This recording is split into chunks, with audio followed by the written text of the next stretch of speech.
Good evening. My name is Sean Ulmer. I'm Executive Director here at the Cedar Rapids Museum of Art. I want to thank you for joining me for another edition of One Night Stand. This is where we look at one work by one artist for one night. Tonight we're going to look at Marvin Cohn, a work by Marvin Cohn that is a piece specific to a particular period of time for Marvin. This was when he was still a fairly young artist. It is a drawing of a soldier that he did during World War One, and so I thought it would be appropriate to choose that selection today because today we are celebrating Veterans Day. And I want to take a moment and give a shout out and a thank you to anyone who might be watching who is a veteran. Thank you for your service to this country. And I also want to give a shout out to anyone who's a parent of, spouse of, or a child of a veteran, because we know that service to this country doesn't affect just the person in service, but it affects their entire family. So a shout out to anyone who has a veteran in your family. Really appreciate the services and the sacrifices that you have all made for our country. So thank you very much. And so with that, I'm going to go ahead and share my screen. Thanks to Julia. Here we go. There we are. And get the slideshow started here. Okay. Should be able to see my screen. If not, please unmute yourself and let me know. So tonight, as I mentioned, we are going to look at a work by Marvin Cohn called Portrait of a Soldier from 1918. I think it's interesting to take a moment to look at Marvin Cohn's own Army service. So Marvin enlists in May of 1917 in the newly formed Iowa 67th. And then he leaves for Camp Cody in Deming, New Mexico, later that same year in September of 1917. And he's there doing basic training for 11 months, excuse me, when he leaves for Camp Dix in New Jersey in August of 1918. And then from there, he's basically preparing to leave for Europe, leaves for Europe from Nova Scotia, arrives in Liverpool in October, and then arrives in France in October of 1918. And we know a lot of these facts and figures from both letters that we still have that Marvin wrote, and also from a diary that he kept from precise dates here, from August 25th of 1918 through June 30th of 1919. And this gives us some insights into the things that he saw and places that he went. This drawing in particular comes from his time when he is at Camp Cody in New Mexico in that 11-month period. Here is a picture of the private Marvin Cohn. And you can see this is when it would have appeared in newspaper. So a young man. He was, I'm presuming people know a little bit about Marvin Cohn, and I shouldn't do that. Marvin Cohn was born in 1891 in Cedar and born and raised in Cedar Rapids. And in 1906, he began a lifelong friendship with Grant Wood. He graduates from Coe College in 1914. And then he studies at the School of the Art Institute of Chicago. And he's actually just completed his third year at the School of the Art Institute of Chicago when he decides to enlist. So hasn't graduated. He's put his senior year on hold to join the war effort in World War One. And he leaves for France. He serves in World War One largely as an interpreter under General Hubert Allen, who was from Iowa. And then at the conclusion of his service there, he does spend a little bit of extra time in France. I'll talk a little bit about that. And then when he returns to Cedar Rapids, he's still very interested in art. He briefly considers a commercial career, but instead chooses to accept a position teaching French. As I said, he was an interpreter, so he knew French very well, teaching French at Coe College, beginning in the 1919-1920 school year. And then he stays with Coe College for 4 decades. And in the process, found what becomes the art department. First, he teaches individual classes in the arts, and then eventually that becomes an art department at Coe College, which he heads up until his retirement. So that kind of gives you a nice sort of generic overview of Marvin Cohn. Here you see him again in his full World War I outfit. And here, kind of a posed shot of him as a young soldier. This is the piece that I wanted to focus on a little bit tonight. This is the Portrait of a Soldier. It dates from March 17th, 1918. It's a pencil and charcoal on paper. It's not a very large piece. It's only about 9 by 7 inches. And you can see it's not on any sort of fancy paper. It's not a 3-hole, 3-punch paper that you see here. I'm going to give you a little bit closer view of it, so you get a sense of his wonderful handling. So he's using very, very basic materials. He's just using pencil and charcoal. But with that, you can see how beautifully he has defined the figure. I mean, obviously, he gives you the upper torso, but the rest of that's all blank. He really wants you to focus on the face, and you can see that it really is a quite interesting face. It's a soldier, a male soldier, looking down. Eyes are slightly closed, but mostly looking down. He's got a cigarette in his mouth. You can see the cigarette smoke is ascending up through the composition in a very delicate way. I mean, Marvin really is a master draftsman. If you had the good fortune to see Marvin's drawings, he really, really knows his stuff. And we'll be looking at a few other drawings in this presentation. But really, really extraordinary draftsman. And you can see really with an economy of line in many ways. I mean, this is not an overdone or overwrought piece by any means. It's a wonderful, wonderful work. You can see that a lot of the shading is either through parallel lines or through cross-hatching, which are the crisscross lines. You can see that the figure is in very, very bright light. If you look at the ear is casting a very distinct shadow on the neck. Okay, this figure is no doubt outside in the New Mexico sun, and he's being illuminated by that sun, and it's casting very, very dark shadows across the figure. And so really, really extraordinary drawing, very straightforward. You have to think about it, Chris, there's most of their time, almost all of their time is spent in basic training. And it's a fairly it's a fairly desolate area in New Mexico. It's very, very desert-like. It's very, very warm and very, very cold.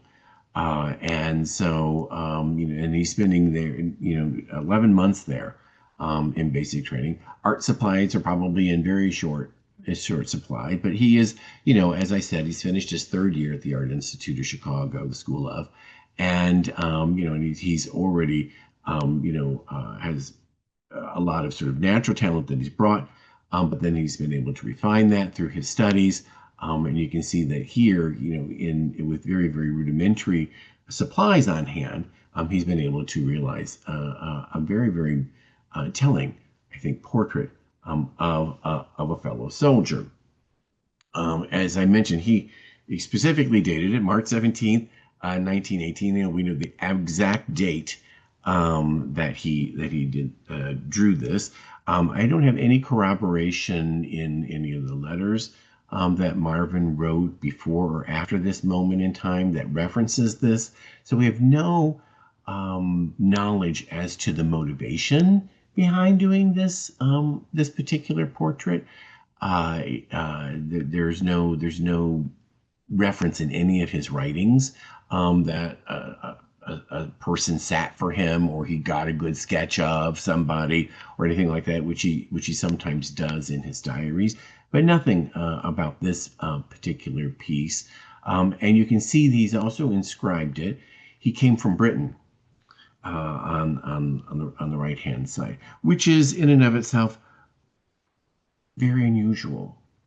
Camp Cody was a training camp for American soldiers. There were no British soldiers assigned to Camp Cody. It must mean that this individual has a British background. He may have been born in Britain or partially raised in Britain, but Camp Cody was exclusively for American soldiers.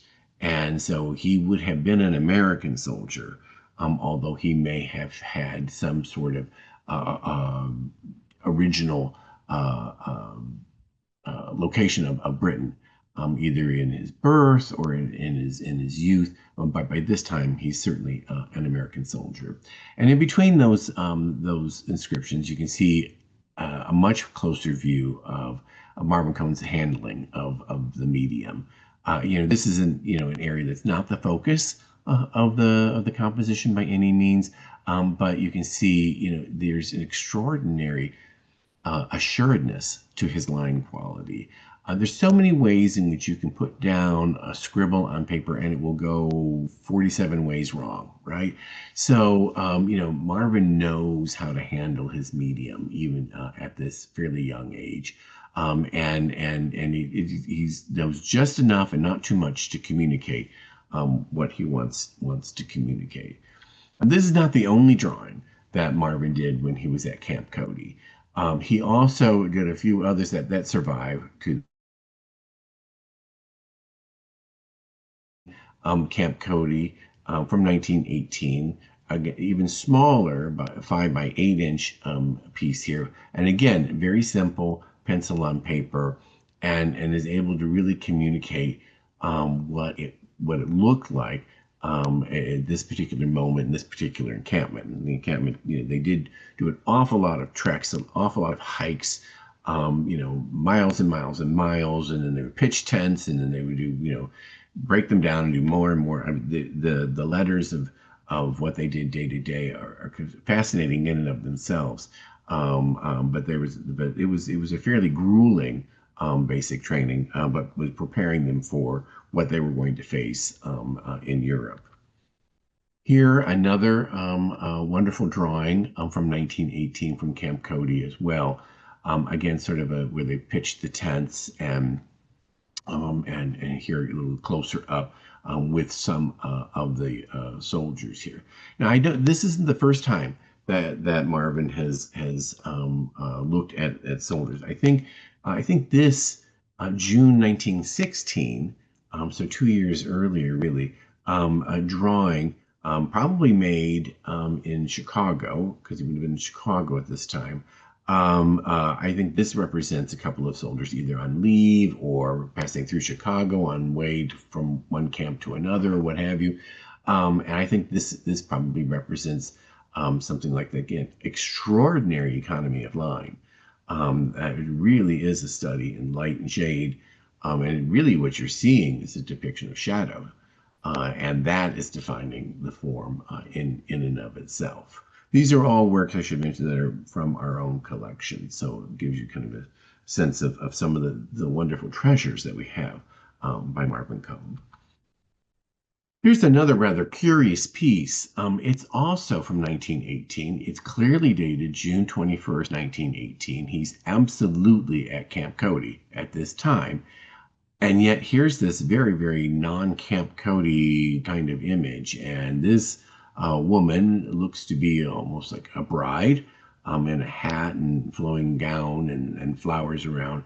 And it makes me wonder if maybe he was, drawing something that he had seen in a magazine or something like that. There would not have been young women or brides around in Camp Cody per se, but I wonder if he's looking at some other source to come up with this work, which is clearly dated during his time in Camp Cody, and quite an unusual subject matter for a young soldier who is in basic training. He leaves, as I mentioned, he leaves Camp Cody for New Jersey, for Camp Dixon, New Jersey, Camp Dixon, I think was yes, and then makes his way through New York up to Nova Scotia, and then sets sail, landing in Liverpool, crosses the southern part of England, leaves from Southampton and lands in Le Havre. So by going through his diary, his 1918, 1919 diary, which is really lots of just tiny little scribbles in the tiniest of little pieces of paper, and sort of tracking where he went. Thought kind of reconstructed this sort of map, if you will, of some of his travels while he is deployed.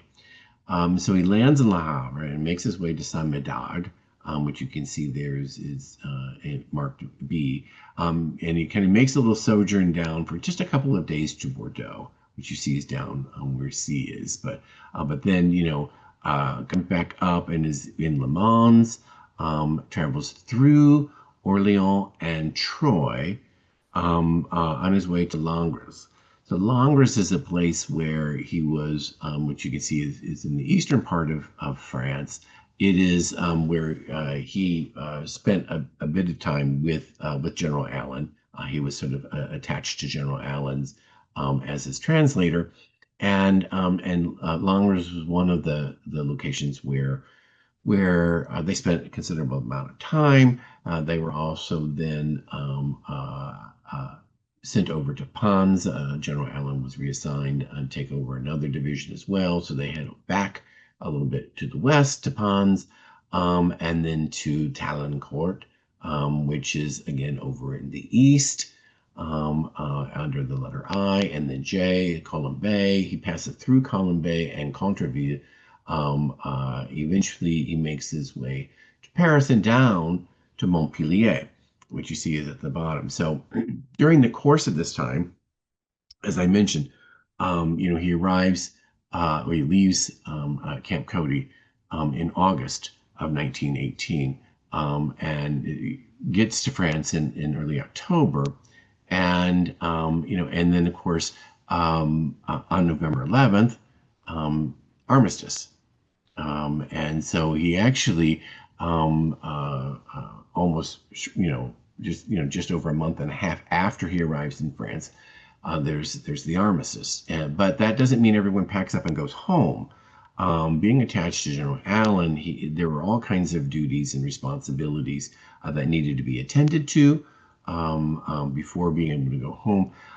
And as a sort of thank you, the state of France allowed GIs to stay a bit and take classes in their various universities as a way of saying thank you. Plus, there was the whole logistical issue of moving all of these GIs back to the United States, which could not possibly happen all at once. They didn't come over all at once. They certainly couldn't go back all at once. And so there were several GIs who were able to take classes at various French universities. Marvin Cohn was one of them. And he took art classes in Montpellier in the far south of France. And so at one point he passes, towards the end, he passes through Paris for one day, and then heads down to Montpellier, where he spends several weeks taking classes there. So just wanted to give you this kind of map overview of his travels in France, which were all between, let's see if I can get the precise dates here.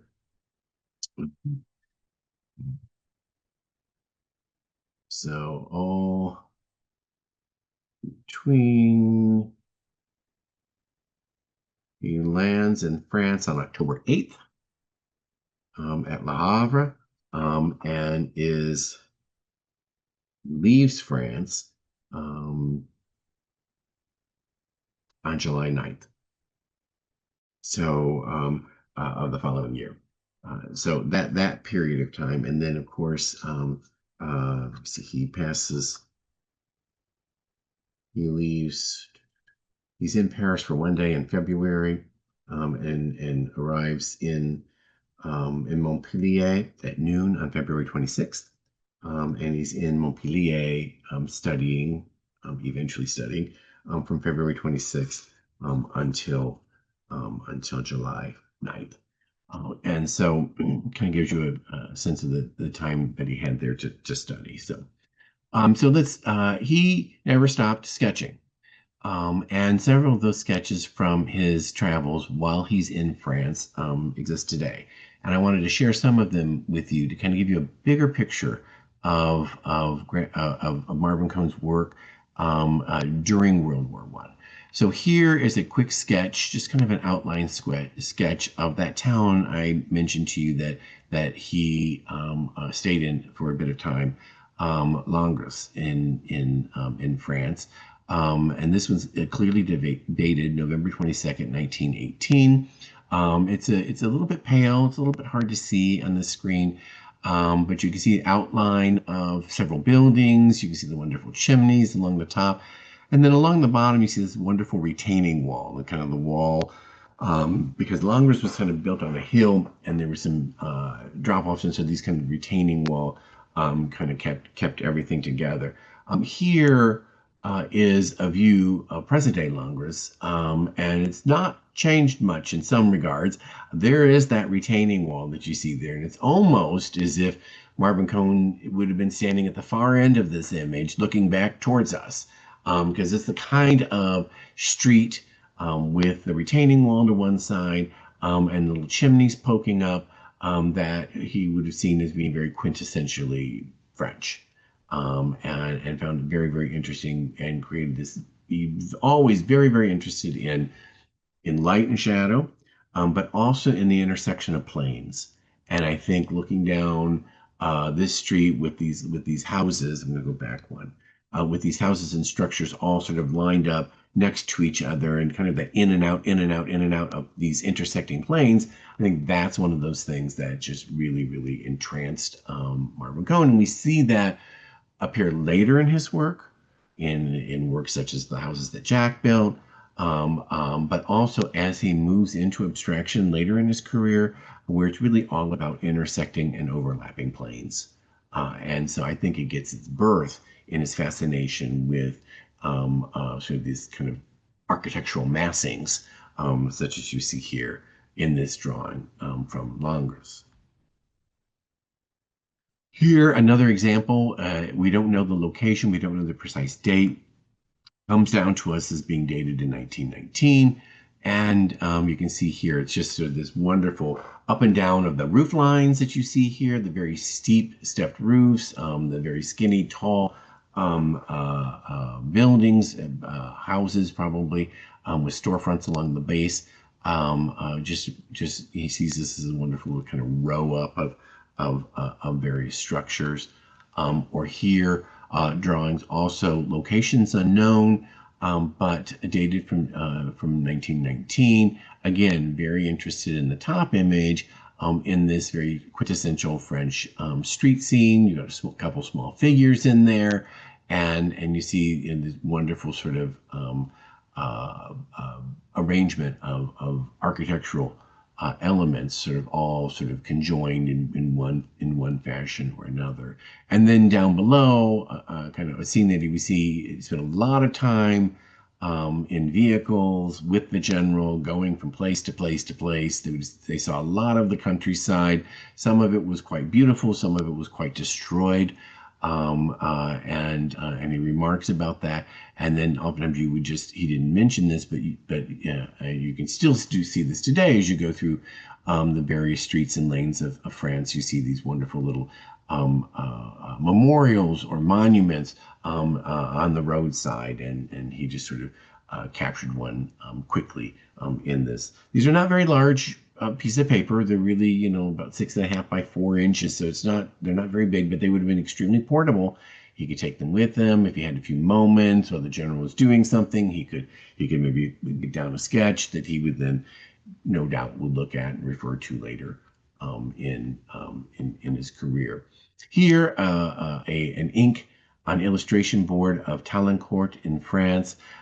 This, I think, is very much reminiscent of these other drawings that he's been making, of the way these buildings are all sort of stacked, one up against the other.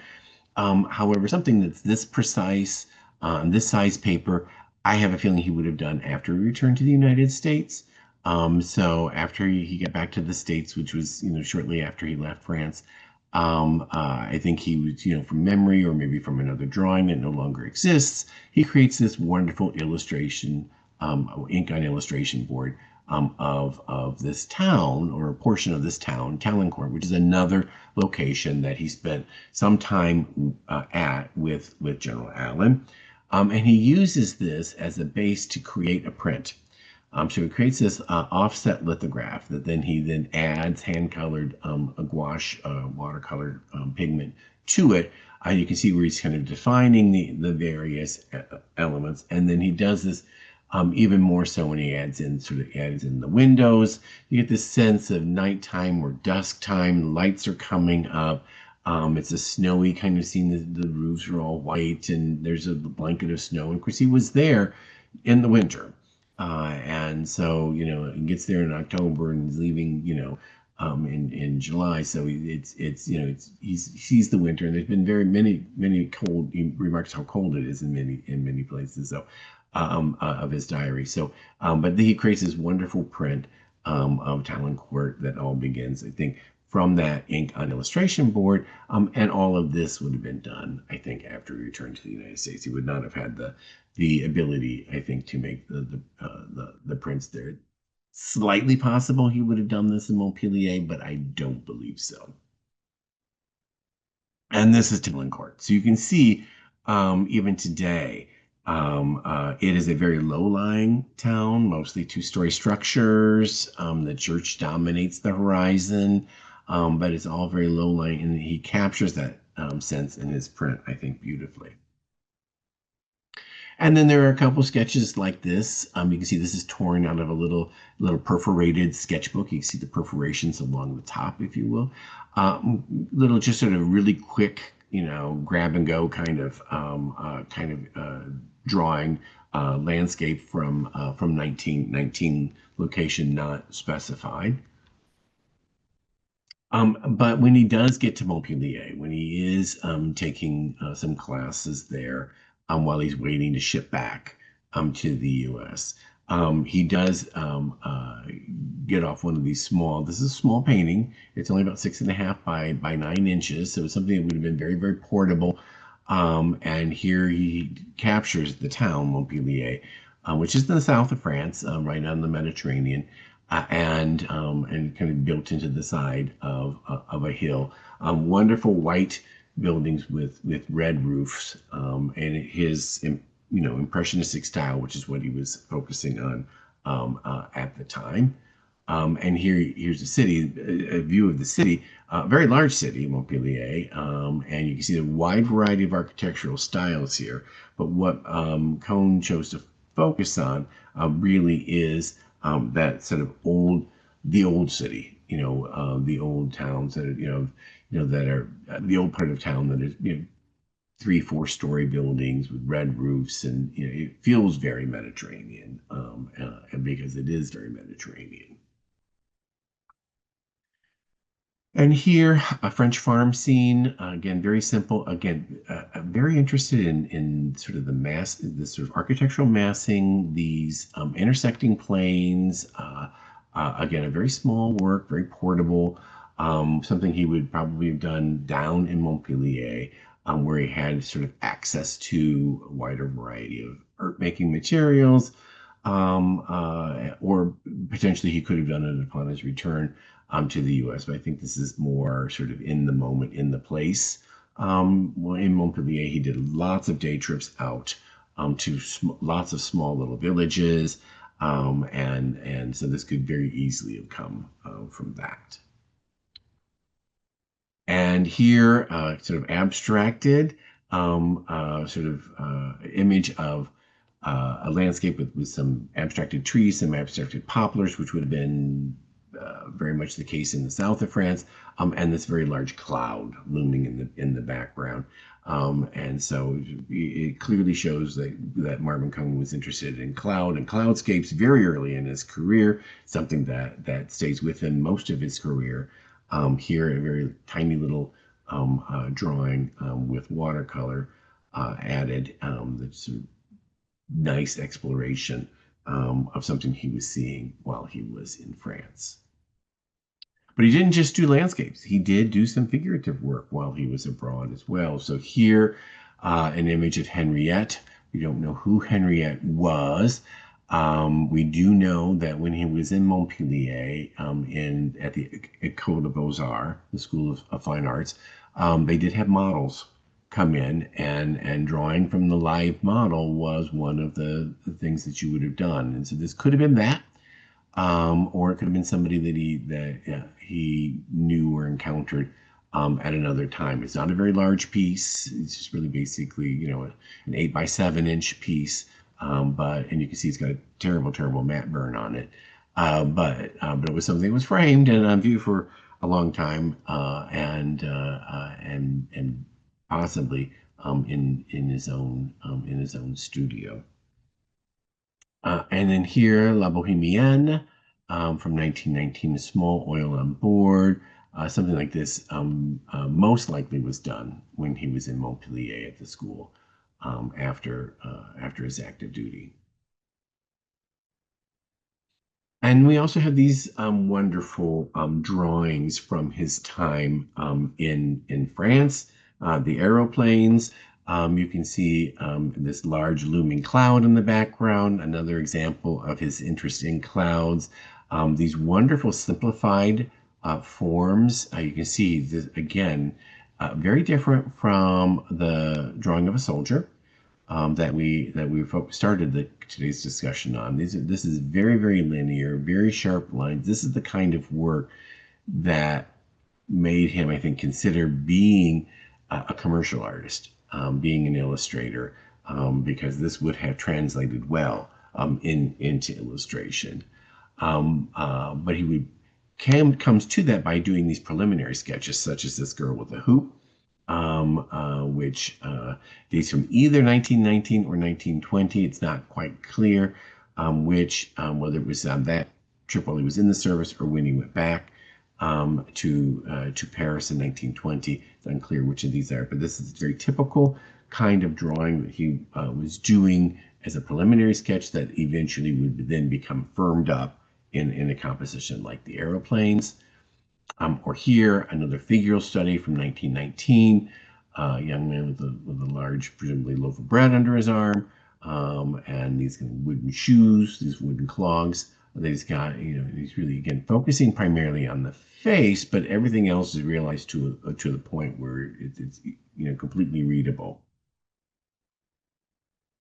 Or here, from January of 19, it's actually dated January 19. So while he definitely is still in active duty, a couple of quick sketches of people he finds interesting, people he thinks are interesting to draw. Kind of an older, scruffy guy on the top, and a woman with a basket below. And here, another image of a woman with a basket, perhaps sort of a reinterpretation of the first one. You can see again, probably from the same locale as the young boy with the loaf of bread, have the same kind of wooden clog shoes. Again, in profile, like the boy with the bread. And what's interesting is that this one is actually, I'll give you a little bit more detail here. It's from Talancourt when he was stationed there. And you can see something peeking through from behind, from the backside. And that is this. He's actually drawn it on a portion of a quartermaster's report They sort of torn apart. I'm going to turn it so that you can see it here. And so he just takes a piece of scrap paper with him, and he's drawn this woman on the other side of it. And this is just it is just a piece of paper where the quartermaster would list the deposits.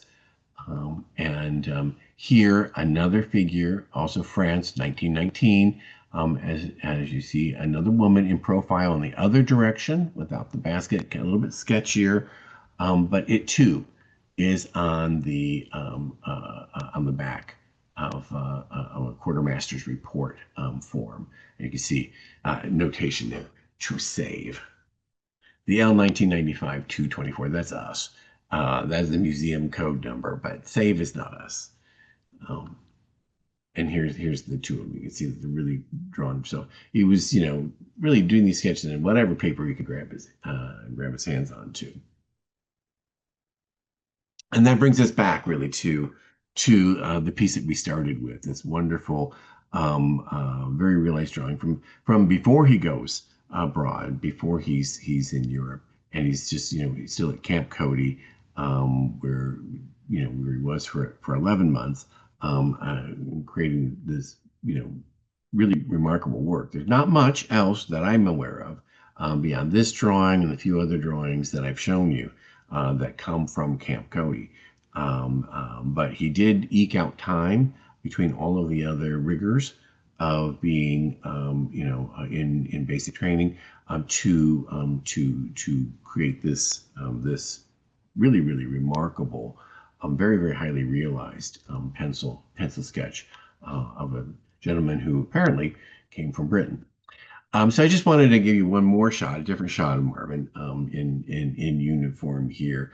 I think I saved this one for the end because I think it's kind of interesting because on the shoulder is this interesting little design, this interesting. I did a blow up here of it, so it's a little bit fuzzy. I apologize for that, but it's in the shape of a pot, like a ceramic pot, and it's vaguely reminiscent or related to, and maybe it's an early form of this thing.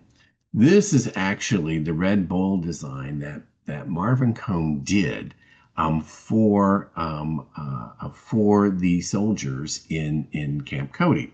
They had a competition, and several soldiers submitted designs to create some sort of emblem to represent the soldiers, the 67th Brigade, who were at Camp Cody, and Marvin Cone won. And what he's done here is he's combined the skull form that you see here with an olla, a vessel that was very typical of the area since Camp Cody was so very close to the Mexican border.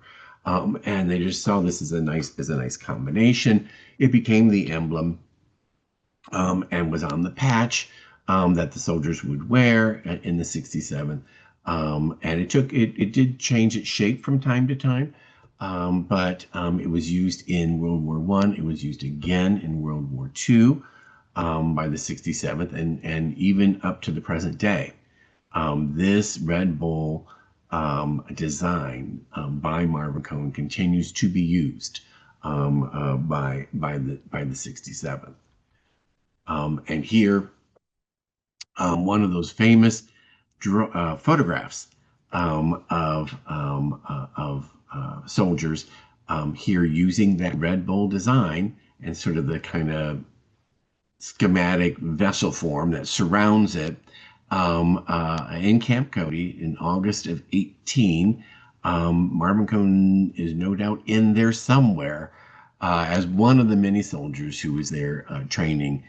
You can see it's duty, honor, and country spelled out by the soldiers. You see the skull, and you see the general sort of shape of the vessel.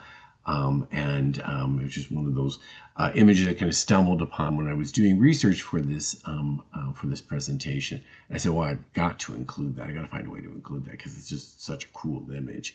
And like I said, given the date, just before deployment abroad, This has to be Marvin Cohn has to be in there somewhere.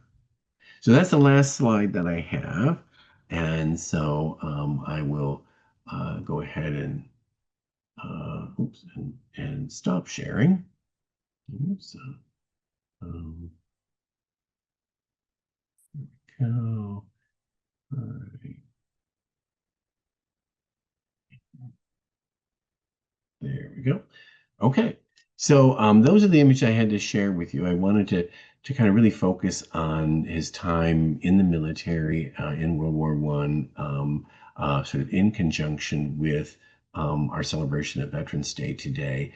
To take a look at how, even though he was, serving his country, and he was finding time to still create art.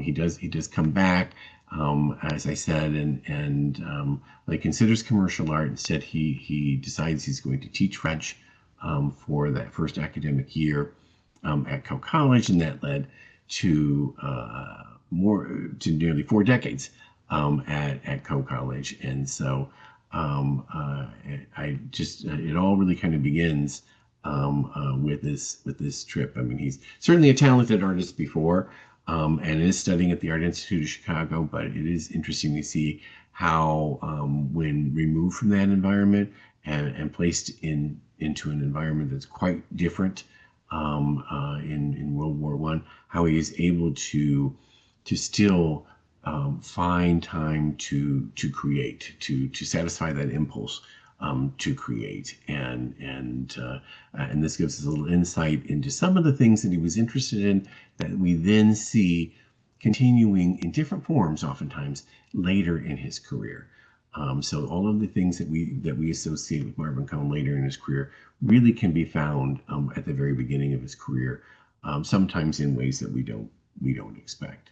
So I'd be happy to answer any questions if anybody has any, or at least try to answer some questions.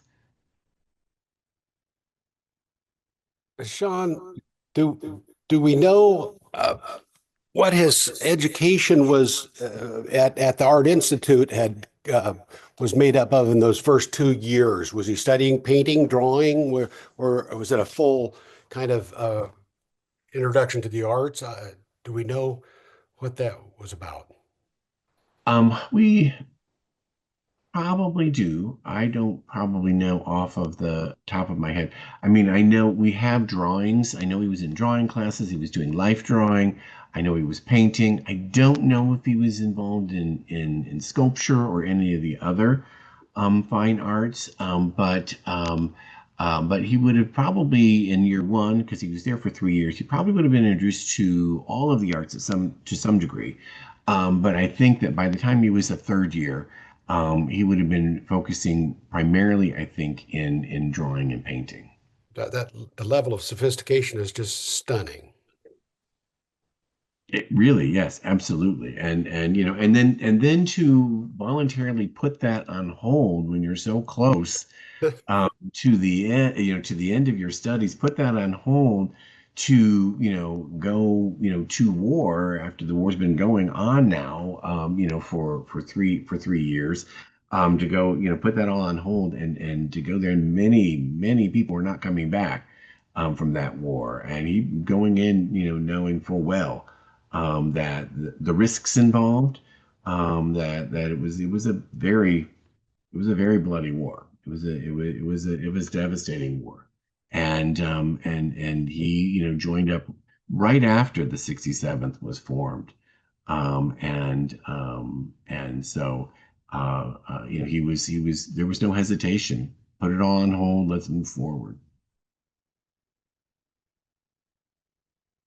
Other questions?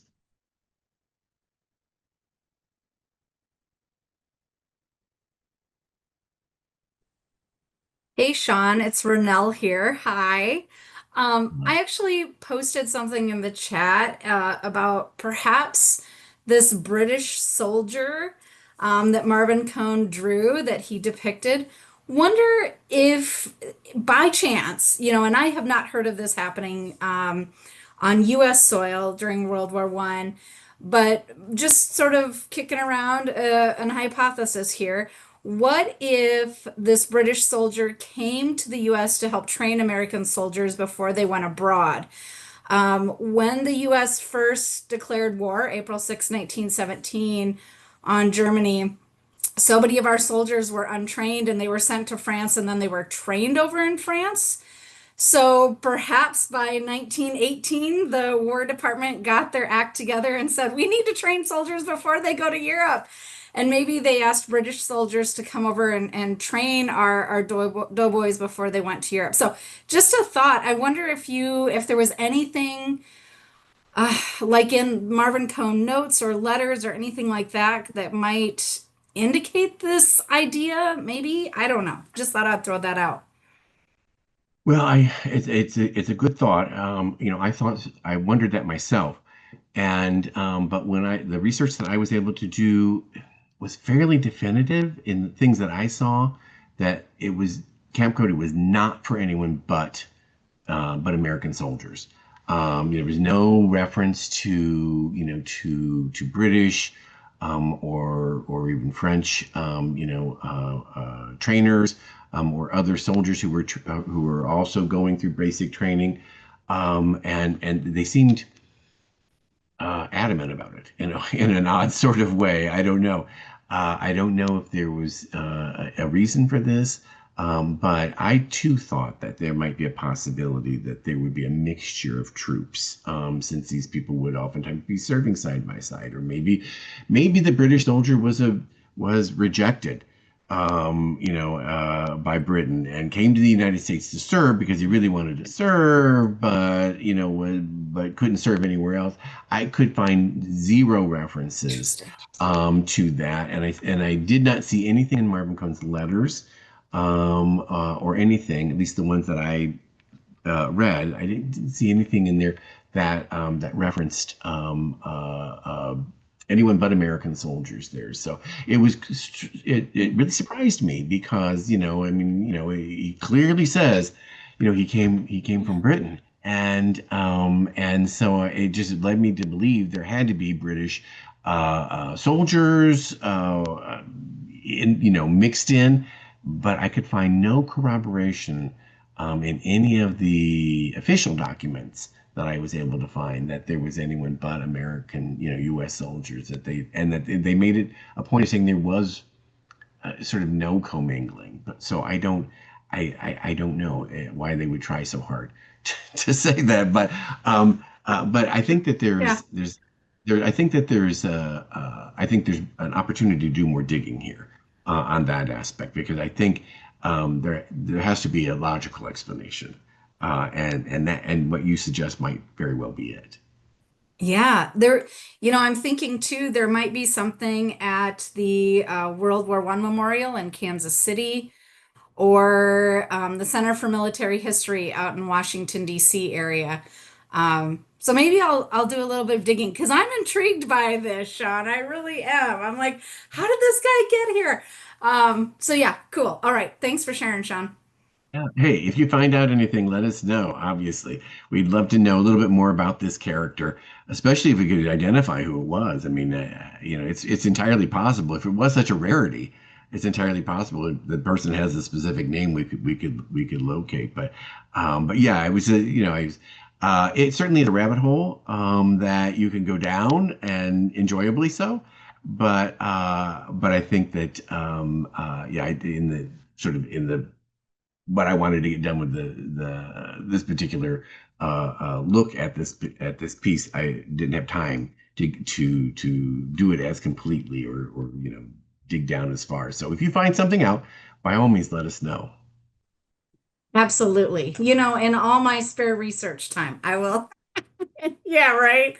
No, I love it. Thanks, Sean. I'm like you. I'm intrigued. So if I find anything, I'll share. Please, thank you. Other questions or thoughts or comments?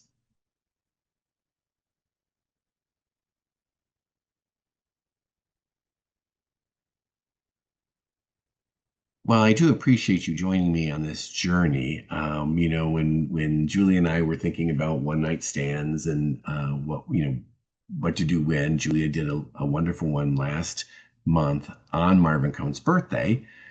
I said, oh, I said, let's do Marvin Cohn again. I really want to do this drawing. I just love that drawing. And I said it'd be perfect because the one night stand was going to fall on Veterans Day.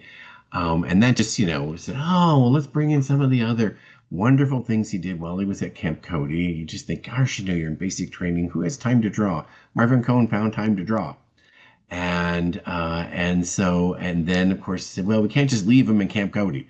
We have to say what happens after that. So we journeyed with him to New Jersey, to Nova Scotia, to Liverpool, to Southampton, to Le Havre, in France, and through France. And part of the wonderful opportunity that was a little rabbit hole I went down was of sort of a reanalysis of or relooking at the 1918-1919 diary, which has been transcribed. But as I looked at it, there were a couple of mistakes in the transcription. So went through that very, very closely, and just sort of going through Marvin Cohn's diary of his time, in 1918, 1919, to really put you exactly where he was, seeing what he was seeing, the kinds of things that caught his eye, where he was staying. Thanksgiving Day, he's eating rations out of a tin, standing up, and the tin's on a windowsill, and it's raining. And I mean, it's just sort of really he's vivid. He's a vivid storyteller in his diaries as he is in his paintings.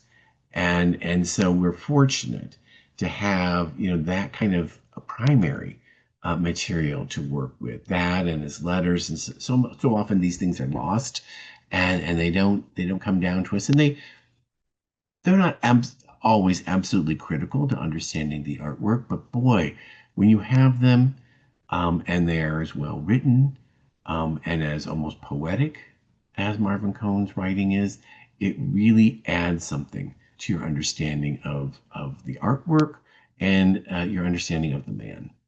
And so I was thrilled to be able to share this particular drawing with you, but on a personal level, thrilled to be able to revisit that 1918, 1919 diary, and to hear Marvin whispering in my ear, and making his experience, his first trip to France experience, come alive for me in a way that only augments the way his artistic works too. So thank you for joining me on this journey.